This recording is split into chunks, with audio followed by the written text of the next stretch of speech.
წინაპირას დავასრულე Demon Slayer-ის კითხვა, ბოლოში გავედი და მინდა განხილვისვიდეო დამეტო. ჯერ იმით დავიწყებ, რომ მიუხედავად იმისა, რომ Demon Slayer-ი ძალიან მომწონს განსაკუთრებით ანიმე, კარგი ანიმე არაა. ან ნაგავი საშინელება არ არის, მაგრამ overrated გადაფასებულია ძალიან. ეს ჩემი შეხედულება და აგიხსნით რატო ვამბობ მაგას. იმ ლოგიკით რომ მიყვეთ, რომ საბუთო ნაწარმოები რაც დაყოლები წაკითხული მაქვს, იმათ რომ შევადაროთ, მაგათა შესაბამისობაში რამდენად კარგია Demon Slayer-ი. იქნებოდა 10-დან 4. world building და სიუჟეტი 3.4, 5, თავარი გმირი 4 და მეორე ხარისხოვანი პერსონაჟი ველად 5. ჯერ დავიწყოთ პირველი სიუჟეტი. სიუჟეტი არის, როგორ თქვა, ძალიან რეპეტიტიული. ყოველ მეორე არკში მეორდება ერთი და იგივე რამე. პირველი სეზონის ბოლოდან მოყოლებული მეორდება Upper Moon ან Lower Moon-ს ებრძვიან დემონს და ჰაშირა გამოჩნდება. ჰაშირა დაამარცხებს პირველი სეზონის ბოლოს, ხო? ეგა დაიწყო მაგით. მეორე სეზონი. უბრალოდ ფილმი. მისიაზე ჰაშირთან ერთად. Upper Moon გამოჩნდა, წააგო ჰაშირამ. მეორე სეზონი. მისიაზე ჰაშირთან ერთად. შემდეგი სეზონი. ისევ მისიაზე ორ ჰაშირთან ერთად და ამჯერად ორი დემონი გამოჩნდა. ბოლო არკი. ყველა ჰაშირა, ყველა დემონს ებრძვის ერთად. მუზანი ჩათვლით და მთავარი გმირის ჩათვლით. ისიც რომ დავამატოთ, რომ ყოველი არკის ბოლოსთან დასაწყისში არის ტრენინგის არკი. რამდენი არკი აქვს ტრენინგის? 4 თუ 5. ჩამდე მივიდეს საქმე, რომ ტრენინგის არკი ხალხის სეზონად გამოუშვეს. პლუს კიდე ყველა ფლეშბექში არის ერთ და იგივე რამე. ან თითქმის ყველაში. ან დაკარგეს ნათესავი და მაგის გამო Demon Slayer-ი გახდნენ, დემონებზე მონადირე, ან დაკარგეს ოჯახის წევრი და დემონი გახდნენ. ეგაა. პერსონაჟი რომელიც მართლა კარგად გადაწერილი იყო, მე თუ გითხოთ, იყო აკაზა და აღარ მახსოვს პირველ რანკის დემონის სახელი. ანუ მართლა კარგი პერსონაჟები და ცოტა ოდნავ გასხოვებული ფლეშბექი მაინც ყოლა გასხოვებული პირველ რანკის დემოს. რაც თავისთავად კარგი იყო, მაგრამ ეგ მომენტი იყო, რომ სიკვდილთაც კი პირველი რანკის დემონი და ეს რა ქვია, აკაზა მესამე ერთნაირად მოყვნენ. და ფლეშბექებში იმდენად მინიმალური განსხვავება ხოლმე, ანუ ფლეშბექში აღნიშნოს არყის. ანუ ფაქტობრივად განსხვავება არის, ხოლმე, ანუ საცხოვრდნენ და ანუ ვინ მოკვდა დააძმა თუ ცოლი. რაღაც ეგეთი, ანუ უფრო მეტიც ყველა არკში უნდა მოხდეს ის, რომ ტანჯირო საფრთხეშია, ნეზუკო 5-დან გამოძრება და მოშა გადაარჩენს ტანჯიროს. იმას არ ვამბობ, რომ ყველა არკი 100% ერთი და იგივე მეთქი, მაგრამ რა მხოლოდ ერთი და იგივე კონცეპტია და ერთი და იგივე განვითარება აქვს ყველა არკს, რაღაცა კრეატიულებაც აკლია. ოკეი? კრეატიულობა რაც არის ერთ-ერთი არის დემონების დიზაინში და მაგათ ძალებში. და მაგაზეც რომ გადავიდეთ, ანუ world building. არასდროს არ არის ახსნილი მაგათი ძალები როგორ მოქმედებს. ანუ ფაქტობრივად ეს მაგიაა. რო ვეთქვათ, რომ მაგიაა Demon Slayer-ების რაღაც და ეგ მომენტიაო, უფრო გასაგები და დამჯერებელი იქნებოდა, ვიდრე უბრალოდ დემონის ძალებია. არასდროს არ არის ახსნილი არა მხოლოდ როგორ წამოვიდა ეგ ძალები, რაც უმეტეს ანიმეში და ეგრეა ხოლმე მაგათ საგმირო აკადემიაში და One Piece-ში ჯერჯერობით არ ავიხსენე და საგმირო აკადემიაში მარტო თეორიები გითხრეს, რომ ეგ შეიძლება ეს წარმოიდგინოს, შეიძლება ეს წარმოიდგინოს. ანუ 100% ანუ საგმირო აკადემიაში ფასწრებით არ ვიცით, მაგრამ Demon Slayer-ში ისიც არ ვიცით, ამათი ძალები როგორ მოქმედებს. ის მეოთხე რანგზე რომელიც იყო მთვარის დემონი, ხეს როგორ იყენებს სამანიპულაციოდ, საბრძოლველად. ან ტელეპორტაციას როგორ ახდენენ, ანუ ქალაქების და სოფლების რაღაც დემონ არტით. არასდროს არ არის ახსნილი. არც ერთი ძალა არ არის ახსნილი და მით უმეტეს სუნთქვა. იმიტომ რომ რასაც ხედავთ, რომ რაღაც ცეცხლია, წყალია, რაღაცა ავტორს აქ ნათქვამი, რომ ეგ არის უბრალოდ ვიზუალისთვის და რეალურად მაგაზე ძალები არ აქვთ. ანუ უბრალოდ ხმლებს იქმნებენ და ეგ უბრალოდ ვიზუალისთვისაა. და ამიხსენით მაგალითისთვის რა განსხვავებაა სხვადასხვა სუნთქვას შორის.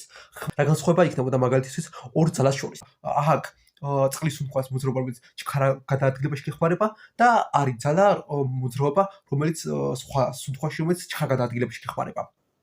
მაგ ორ შორის რა განსხვავება? ანუ მაგ ვიზუალის გარდა რომელსაც ვერ დაინახავთ და რომელიც მარტო ეფექტისთვისაა, რა განსხვავება? ანუ რითი მიხვდეთ განსხვავებით მაგ ორ ბრძოლას ერთმანეთისგან. ანუ 15-ის განსხვავებული მოძრაობაა და ყველა ეფექტების გარშე რო წარმოიდგინოთ და დაინახო, ყველა ერთ და იგივე მოძრაობაა. უბრალოდ არაფრით განსხვავდება ერთმანეთისგან ფაქტობრივად. ყველა ხმის მოქნება ანის ანესზე.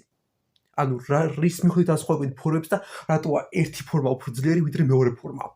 ავტორს რო ეთქვა, რომ აი მართლა ეგეთი რაღაცის გაკეთება შეუძლიათო და მაგია არისო რაღაცა. ეგ უფრო ლოგიკური ახსნა იქნებოდა ვიდრე სუნთქვა. რომ სუნთქვის ძალებით და ვარჯიშის შესრულებით აკეთებენ მაგას.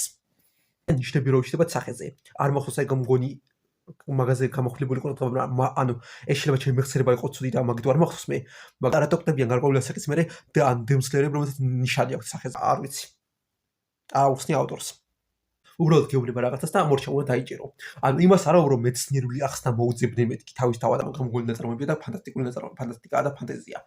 მაგრამ იმ შენ სამყაროში ანუ რაღაცა ლოგიკური ახსნა ხო უნდა კონდეს. ამდენ რაღაცა ძალას რო ამატებ. მაგალითად ჯუჯუს კაიზენში. გამოგონი ნაწარმოებია, გამოგონი ძალები, მაგრამ ანუ ახსნა ერთი ძალა მეორეზე როგორ მოქმედებს და როგორ გამოიყენო. აქ არა ახსნა.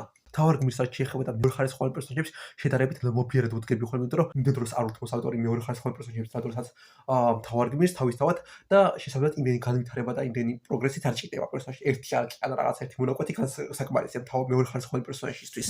და თავის დროზე მქონდა პრობლემა ტანჯიროზე, რომ განვითარება არ აქვს მეთქი არაფერი. მაგრამ დავფიქრდი ეგ არაა პრობლემა. იმიტომ რომ ტანჯირო არის სტატიკური პერსონაჟი, რომელსაც განვითარება არ აქვს, მაგრამ იგივე ვარიანტში რომ აიღოს სხვა სტატიკური პერსონაჟები, არ ვიცი, რევოლუციის ერთ-ერთი ნაკლებად გაწოდებათ ნოველა ფანგივანი, ეგ საუკეთესო სტატიკური პერსონაჟი რაც მინახავს, მაგრამ ასევე ანიმებიდან ლუფი. რომელსაც არ აქვს აპოლოჯებში განვითარება, ანუ როგორი პერსონაჟიც იყო, ისეთი დარჩა, მაგრამ იყო მომენტები, იყო პერსონაჟის გარკვეული მომენტები, როდესაც შეიძლება თქვას განვითარებაში ჩავარდნა ქონდა. ტანჯიროს ფაქტობრივად ეგ მომენტები არ აქვს. რაღაც ერთი მომენტი აქვს, რომ ნაზიკო გონია რომ მოკვდა, მაგრამ ეგეც ორ წამში მთავრდება. ანუ მომენტი არ აქვს ტანჯიროს, რომ პერსონაჟი გაჩერდეს, დაფიქრდეს და იფიქროს, რომ მე ეს არ უნდა გამეკეთებინა, რაღაცა შეცდომა დაუშვი, რაღაცა. ის მომენტი რომ პერსონაჟი არა მხოლოდ განვითარება არ აქვს და სტატიკური პერსონაჟია, შეცდომებსაც არ უშვებს. ყველაფერი რასაც გააკეთებს ტანჯირო არის იდეალური. ყველა გადაწყვეტილება რასაც ტანჯირო მიიღებს არის იდეალური. თუ გადაწყვეტილება მიიღო რომელიც ცდარია, ეგ არის გადაწყვეტილებაც, ან ვერ მიიღო გადაწყვეტილება, ეგ გადაწყვეტილებაც ორ წამში გვარდება თავისით. ანუ იმას არ ვამბობ, რომ ნეზუკომზე არ უნდა გასულიყო რაღაცა, მაგრამ ეგ მომენტი ან სხვა დროს შეიძლება ჩაესვა ავტორს, ან სხვანაირად შეიძლება გაეკეთებინა. კიდევ მაგ მომენტში უფრო ვსად ჩაგვეხადა პერსონაჟის გონებაში, რომ ფიქრობს, რომ ნეზუკო მოკვდა. მაგრამ ან მაგას არ გაჩვენებს ავტორი არაფერს. წეში როგორც იყო ტანჯურო, რომ გადაწყვეტილების მიღება არ შეეძლო და დემონზე ვერ გადაწყვეტა მოეკლა თუ არა და მთელი სანამ ზე არა მოვიდა, მან დემონი თვითონ არ მოკვდა, მანამდე ვერაფერი გააკეთა. იგივე მომენტია ნეზუკოზეც. მეორე 2-3 სეზონის მერეც იგივე საკეთებს. არ არის აუცილებელი პერსონაჟის განვითარება გქონდეს როგორც ემოციურად, მაგრამ რაღაცა გონებრივად პროგრესი ხომ ეძებოდეს, რომ ჩამოყალიბდეს რაღაცა. მიუხედავად იმისა, რომ გადაწყვეტილება ვერ მიიღო, შედეგი არ მოყვა. მაგალითისთვის, საბოლოო არქიპელაგოზე ლუფის შემთხვევა. სელესტია როგორც დაარტყა, მორჩა. ლამის თელეკაში დაკარგა. ოკეი? რეალურად არ დაუკარგავს, მაგრამ მისი რეაქცია ვნახეთ ლუფისა, რომ ტირილი დაიწყო, რომ ჩემი ეკიპაჟი ვერ გადაუშინე რაღაცა. მართალია ეს პერსონაჟი არ შეიცვალა და არ განვითარდა მაგის ვერ, მაგრამ პერსონაჟის რაღაც განსხვავებული ვნახეთ. ავტორმა არ შეცვალა პერსონაჟი, მაგრამ რაღაც მომენტში პერსონაჟის სხვა სახე დაგვანახა. განვითარების ეფექტი მაინც შექმნა პერსონაჟის. რასაც დემოსლერი არ აკეთებს. თითქმის ყველა პერსონაჟი არის სტატიკური პერსონაჟი. ან იქცევა სტატიკური პერსონაჟი. სიუჟეტში როლი აქვს იმ ვარიანტში, რომ დემოსლერის ძირითადი აქცენტი არის ბრძოლა და ყველას თავისი მომენტი აქვს თავისი ბრძოლის და რაღაცა თავს წირავს ან რაღაცა მნიშვნელობას ამარცხებს. ამიტომ ვაფასებ, მიუხედავად რომ პერსონაჟების განვითარება არ აქვს, ყველას ავტორი თავის ფლეშბექს აძლევს და თავის ბრძოლას აძლევს და დროშს უტყობს. ამიტომ შეიძლება 6-ით დავიყვანო. ანუ ერთ-ერთი მიზეზი რატო არ უწევ უფრო მეც პერსონაჟებს არის რომ განვითარება არ აქვს უმეტესობა პერსონაჟის. ეს განვითარება თახა ზენიცუს არის უცებ დაწერილი. იმ ვარიანტში პერსონაჟი იყო მანგაში უკითხულობდი ერთ თავში. და განავის რაღაცა ტირის და ორი თავის მერე როცა გამოჩნდება, 2-3-4 თავის მერე რო გამოჩნდება სიუჟეტში, მორჩა ძლიერია, ძილი აღარ ჭირდება იმის რომ ძლიერი იყოს და იბრძოლოს და გაბედულია, მამაცია და დაამარცხებს. აფერმოს. ანუ ჩვეულებრივად არკის ბოლოს ისევ ისეთი ტიპაშია. ტირალა, შიშარა. იგა, ანუ ფაქტობრივად განვითარებაც არ ქონდა. ერთი წუთი დაჩქარებული იყო მაგის განვითარება, მაგრამ თლიანობაში რო შეხედო, განვითარებაც არ იყო, იმიტომ რომ ისევ ისეთი პერსონაჟი გახდა, როგორც იყო მანამდე. განვითარების ხოლოს ეიდან ბოლოსში გადახდა. ანიმაციას და არც რაც შეეხება თავისთავად სტუდია არის Ufotable. Ufotable-სგან ცუდ ანიმაციას როგორ უნდა მოელოდე. ვფიქრობ, რომ Demon Slayer-ის ანიმაცია overrated, ეგეც გადაფასებულია. არა იმ ვარიანტში, რომ ცუდია როგორც თქვი, კარგი ანიმაცია აქვს, მაგრამ მოიგო, რომ 10 წლეულის საუკეთესო ანიმაცია აქვს, ეგ ტიტული მოიგო. და ნამდვილად არ იმსახურებდა მაგას. კარგი ანიმაცია აქვს, მაგრამ მაგდონის კარგი არა. როცა არჩევს One Punch Man-ის პირველი სეზონი, Mob Psycho 100, თუნდაც ისე Fate series, Ufotable-ს იგივე სტუდიის, ან სხვა რაღაცა უამრავი ანიმე ფილმი, რომელსაც ულამაზესი ანიმაცია აქვს ხოლმე. არ ვიცი. 10 წლეულის ანიმაციის მოგებას ნამდვილად არ იმსახურებდა, თუმცა მაინც killed by animation. იმიტომ რომ მანგაში არ ნამდვილად არ კომენტარული რო გადახდით აი ამ პანელებს. ეს ყველა არის ბოლო ბრძოლა. ფინალური თავები, ბოლო 10 თავი სადღაც ბრძოლისა, არა პირველი თავი, არა სადღაც შუაში რაღაც რანდომული ბრძოლა, ყველაზე მნიშვნელოვანი ფინალური ბრძოლა. და მითხარით რამის თუ გაარჩევთ ამ ნახატებიდან რა ბრძოლაში რა ხდება. იმიტომ რომ მე ვკითხულობდი ჩემი თვალით და ვაფშე ვერაფერს ვერ ვიგებდი რა ჩნდება ხდებოდა, პროსტა ტექსტს ვკითხულობდი და ტექსტიდან ვიგებდი რა ხდებოდა. იმიტომ რომ ხდების 99% ვერ ვარჩევდი რა ვერაფერს.